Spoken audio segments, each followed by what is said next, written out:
Who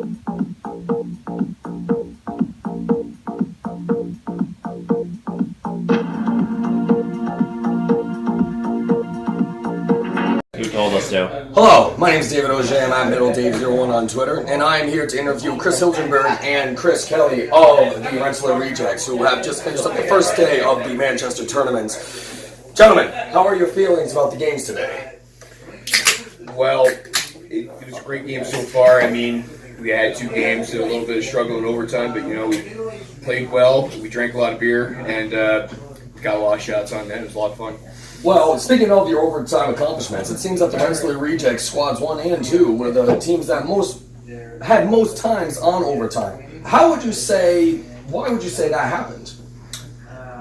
That's a lot of time on overtime to start with. But you are absolutely correct. I think 3 of our 4 games today were OT. We lost 2, tied 1, so we tried. But we were there a little bit.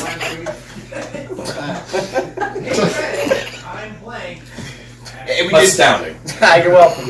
Did the most with what we could. I mean, some teams had put a lot of pressure on our offensive zone, especially in the third coming. So, we battled. We kept it in overtime, so that's good. But, we just didn't get the puck luck our way in overtime, unfortunately. Unfortunately so. And with that, I'll open up the questions to the press pool. I got a question for Chris Kelly. I was going to say which one. Chris, we noticed a little talking between you and a specific referee in the game of Rensselaer Green versus the Lucky Bastards. Can you elaborate a little on what was being said?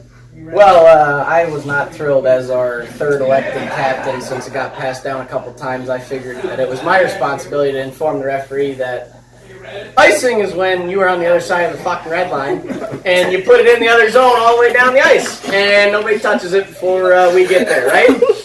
And they fucking scored. So I had a little discussion. I made sure my Mr. Referee so politely understood it that you have to have both your feet and the puck across the red line before you can shoot it in if your team is not so able to make a pass to score anyway. So, again, we had a little discussion back and forth, a little fun times. I had some backup from my assistant, Matt Haker, wild card, TM, trademark by the way.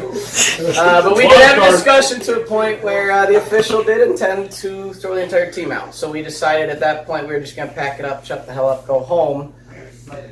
But it was still debatable. So there you have it. That's the definition of icing. Thank you. You're welcome. Over there, yeah, left. Hello, I'm from Red Star Times over in Ruska. Huh? Chris Hilgenberg. Where is Paul Holman? He is our favorite goalie over in Ruska.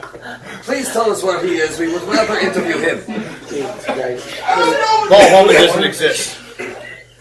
Hey, over here, Ruski, my whole problem with that is you haven't been watching the playoffs because I tell you what, Rejects fucking Blacks right there, boys. And that's my goalie, so go back to fucking Russia. How about it? Well said. Thanks, Nardog. Do we have any other questions from the field? Yeah, let's get one more. Start in the back. So, did you feel like the fans made a difference for you in any of the games today? Oh, definitely. I got a lot of support in the second game, especially in the first and third periods. They were right behind us, literally, and you were hearing their support the whole time. So, you got to give it to the fans. They really gave us that emotional support and push that we needed, and their cheers and jeers were definitely heard throughout the whole game. Cheers and jeers, I think that's the key because, to be honest with you, I wasn't on the ice, but I was part of the jeers. We sounded all right.